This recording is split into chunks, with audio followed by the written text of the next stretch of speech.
Once upon a midnight dreary, while I pondered, weak and weary, over many a quaint and curious volume of forgotten lore. While I nodded, nearly napping, suddenly there came a tapping, as of some one gently rapping at my chamber door.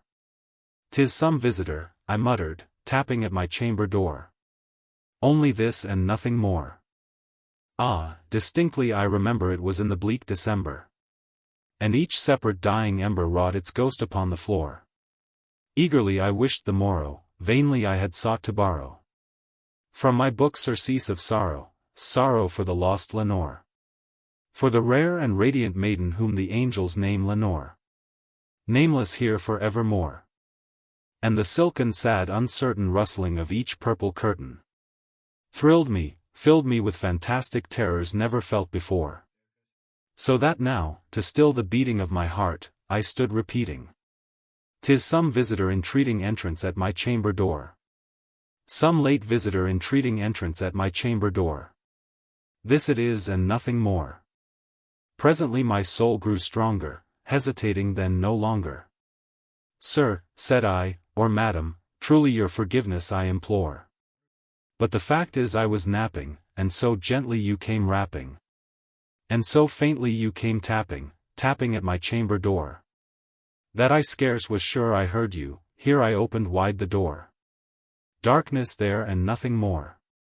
Deep into that darkness peering, long I stood there wondering, fearing, doubting, dreaming dreams no mortal ever dared to dream before. But the silence was unbroken, and the stillness gave no token. And the only word there spoken was the whispered word, Lenore?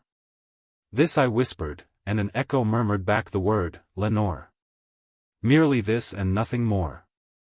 Back into the chamber turning, all my soul within me burning.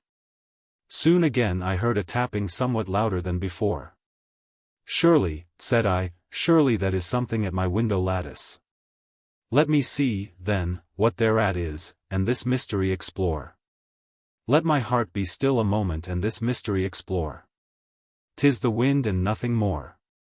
Open here I flung the shutter, when, with many a flirt and flutter, in there stepped a stately raven of the saintly days of yore. Not the least obeisance made he, not a minute stopped or stayed he, but, with mien of lord or lady, perched above my chamber door. Perched upon a bust of Pallas just above my chamber door. Perched, and sat, and nothing more. Then this ebony bird beguiling my sad fancy into smiling, by the grave and stern decorum of the countenance it wore. "Though thy crest be shorn and shaven, thou," I said, "art sure no craven, ghastly grim and ancient raven wandering from the nightly shore. Tell me what thy lordly name is on the night's Plutonian shore." Quoth the raven, "Nevermore." Much I marveled this ungainly fowl to hear discourse so plainly, though its answer little meaning, little relevancy bore. For we cannot help agreeing that no living human being ever yet was blessed with seeing bird above his chamber door. Bird or beast upon the sculptured bust above his chamber door, with such name as Nevermore.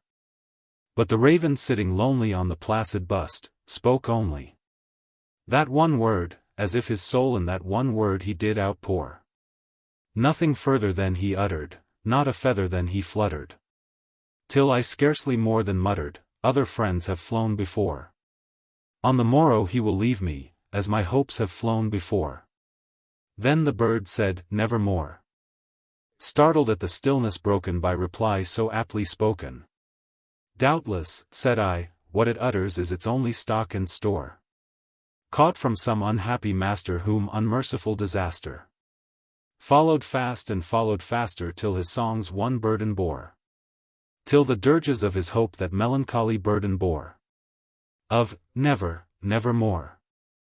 But the raven still beguiling all my fancy into smiling, straight I wheeled a cushioned seat in front of bird, and bust, and door. Then, upon the velvet sinking, I betook myself to linking fancy unto fancy, thinking what this ominous bird of yore, what this grim, ungainly, ghastly, gaunt, and ominous bird of yore meant in croaking "Nevermore." This I sat engaged in guessing, but no syllable expressing. To the fowl whose fiery eyes now burned into my bosom's core. This and more I sat divining, with my head at ease reclining on the cushion's velvet lining that the lamplight gloated o'er. But whose velvet violet lining with the lamplight gloating o'er? She shall press, nevermore. Then methought the air grew denser, perfumed from an unseen censer, swung by seraphim whose footfalls tinkled on the tufted floor. Wretch, I cried, thy God hath lent thee, by these angels he hath sent thee respite, respite and nepenthe from thy memories of Lenore. Quaff, oh quaff this kind nepenthe and forget this lost Lenore. Quoth the raven, nevermore. Prophet, said I, thing of evil, prophet still, if bird or devil. Whether tempter sent, or whether tempest tossed thee here ashore. Desolate yet all undaunted, on this desert land enchanted. On this home by horror haunted, tell me truly, I implore. Is there balm in Gilead? Tell me, I implore. Quoth the raven, nevermore. Prophet, said I, thing of evil, prophet still, if bird or devil. By that heaven that bends above us, by that God we both adore. Tell this soul with sorrow laden if, within the distant Iden, it shall clasp a sainted maiden whom the angels name Lenore. Clasp a rare and radiant maiden whom the angels name Lenore. Quoth the raven, nevermore. Be that word our sign of parting, bird or fiend. I shrieked, upstarting. Get thee back into the tempest and the night's Plutonian shore. Leave no black plume as a token of that lie thy soul hath spoken. Leave my loneliness unbroken, quit the bust above my door. Take thy beak from out my heart, and take thy form from off my door. Quoth the raven, nevermore. And the raven, never flitting, still is sitting, on the pallid bust of Pallas just above my chamber door. And his eyes have all the seeming of a demon's that is dreaming. And the lamplight o'er him streaming throws his shadow on the floor. And my soul from out that shadow that lies floating on the floor shall be lifted, nevermore.